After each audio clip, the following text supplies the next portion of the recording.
Assalamualaikum warahmatullahi wabarakatuh. Perkenalkan, nama saya Maulina Syaratul Idana. Saya berasal dari kelas 11 fase F2, akan menjelaskan sedikit tentang perjuangan atau peristiwa-peristiwa pada Dr. Tandus Muhammad Hatta. Jadi saya akan sedikit menjelaskan tentang Muhammad Hatta. Muhammad Hatta lahir di Bukit Tinggi, Sumatera Barat dengan nama Muhammad Attar pada tanggal 12 Agustus 1902. Beliau wafat di Jakarta pada 14 Maret 1980. Ayah dari Muhammad Hatta adalah Haji Muhammad Jamil, seorang keturunan ulama Tarekat Naqsyabandiyah di Payakumbuh. Datuk atau kakek dari Muhammad Hatta, Syekh Abdurrahman adalah seorang ulama besar di Surau Batu Hampar, sekitar 9 km dari Payakumbuh. Hatta memanggil kakeknya ayah gaib.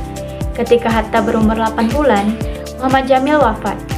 Hatta memiliki seorang kakak perempuan, Rafi'ah, yang usianya terpaut sekitar 2 tahun. Saat-saat mendekati proklamasi, pada 22 Juni 1945, Badan Penyelidik Usaha Persiapan Kemerdekaan Indonesia atau BPUPKI membentuk panitia kecil yang disebut Panitia 9 dengan tugas mengolah usul dan konsep para anggota mengenai dasar negara Indonesia.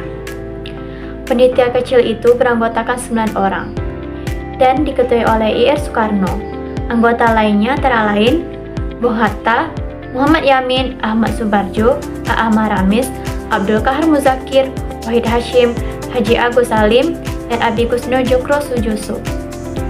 Kemudian, pada 9 Agustus 1945, Hatta bersama Bung Karno dan Rajiman Widuningrat diundang ke Dalat, Vietnam untuk dilantik sebagai Ketua dan Wakil Ketua Panitia Persiapan Kemerdekaan Indonesia atau PPKI. Badan ini bertugas melanjutkan hasil kerja BPUPKI dan menyiapkan pemindahan kekuasaan dari pihak Jepang kepada Indonesia. Pelantikan ini dilakukan secara langsung oleh Panglima Asia Tenggara Jenderal Trauci. Puncaknya pada 16 Agustus 1945, terjadilah peristiwa Rengas Dengklok, hari di mana Bung Karno bersama Bung Hatta diculik, kemudian dibawa ke sebuah rumah kecil milik salah seorang pimpinan PETA di Jauh Kiesong, di sebuah kota kecil Rengas Dengklok dekat Karawang, Jawa Barat. Penculikan itu dilakukan oleh kalangan pemuda dalam rangka mempercepat tanggal proklamasi kemerdekaan Indonesia. Malam hari, mereka mengadakan rapat untuk persiapan proklamasi kemerdekaan Indonesia di kediaman Laksamana Tadashi Maeda di Jalan Imam Bonjol 1 Jakarta. Sebelum rapat, mereka menemui Sumobocho, Kepala Pemerintahan Umum Maijen Nishimura, untuk mengetahui sikapnya mengenai pelaksanaan proklamasi kemerdekaan Indonesia. Pertemuan tersebut tidak menghasilkan kesepahaman, sehingga tidak adanya kesepahaman itu meyakinkan mereka berdua untuk melaksanakan proklamasi kemerdekaan itu tanpa kaitan lagi dengan Jepang. Pada 17 Agustus 1945, hari yang sangat ditunggu-tunggu oleh seluruh rakyat Indonesia, dia bersama Soekarno resmi memproklamasikan kemerdekaan di Jalan Pengasan Timur 56 Jakarta pada pukul 10 WIB. Keesokan harinya, pada tanggal 18 Agustus 1945, dia resmi dipilih sebagai Wakil Presiden RI yang pertama mendampingi Presiden Soekarno.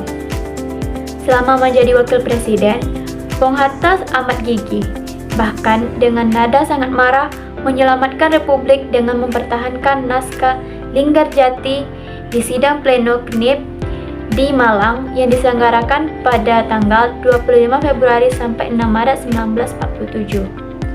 Dan hasilnya, persetujuan Linggarjati diterima oleh Komite Nasional Indonesia Pusat atau KNIP, sehingga anggota KNIP menjadi agak lunak pada 6 Maret 1947.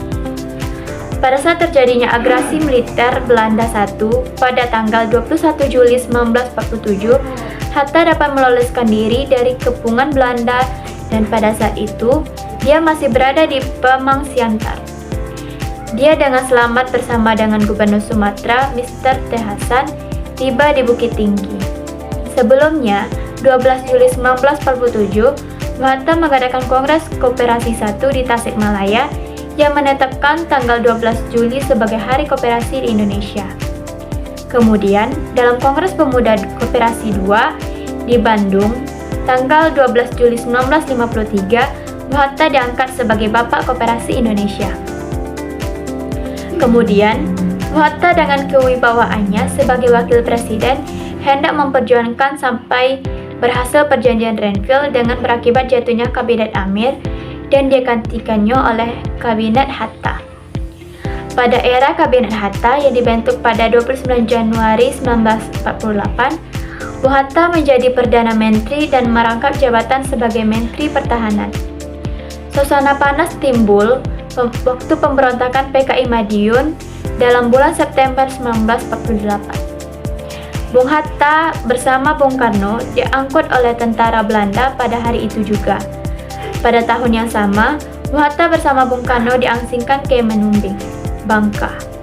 Beberapa waktu setelah pengasingan karena mengalami adanya sebuah perundingan Komisi Tiga Negara atau KTN di Kaliurang, di mana Ridley datang mewakili Australia dan Cochrane mewakili Amerika. Pada tahun 1955, Muhammad Hatta membuat pernyataan bahwa parlemen dan konstituen pilihan rakyat sudah terbentuk. Dia akan mengundurkan diri sebagai wakil presiden. Menurutnya, dalam negara yang mempunyai kabinet parlementer, kepala negara adalah sekadar simbol saja, sehingga wakil presiden tidak diperlukan lagi. Pada tanggal 20 Juli 1956, Muhammad Hatta menulis sepucuk surat kepada Ketua DPR pada saat itu, Sartono, yang isinya antara lain, "Merdeka bersama ini saya beritahukan dengan hormat bahwa sekarang Dewan Perwakilan Rakyat yang dipilih rakyat mulai bekerja. Konstituen menurut pilihan rakyat sudah tersusun. Sudah tiba waktunya bagi saya mengundurkan diri sebagai wakil presiden. Segera setelah dilantik, saya akan meletakkan jabatan itu secara resmi." Di akhir tahun 1956 juga, Hatta tidak sejalan lagi dengan Bung Karno, karena dia tidak ingin memasukkan unsur komunis dalam kabinet pada waktu itu.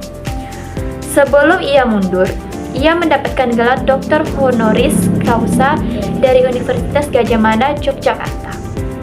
Sebenarnya, gelar Dr. Honoris Causa ingin diberikan pada tahun 1951.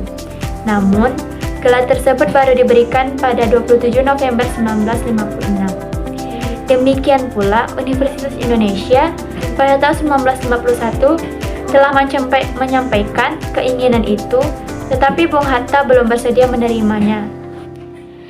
Kata dia, "Nanti saja, kalau saya telah berusia 60 tahun.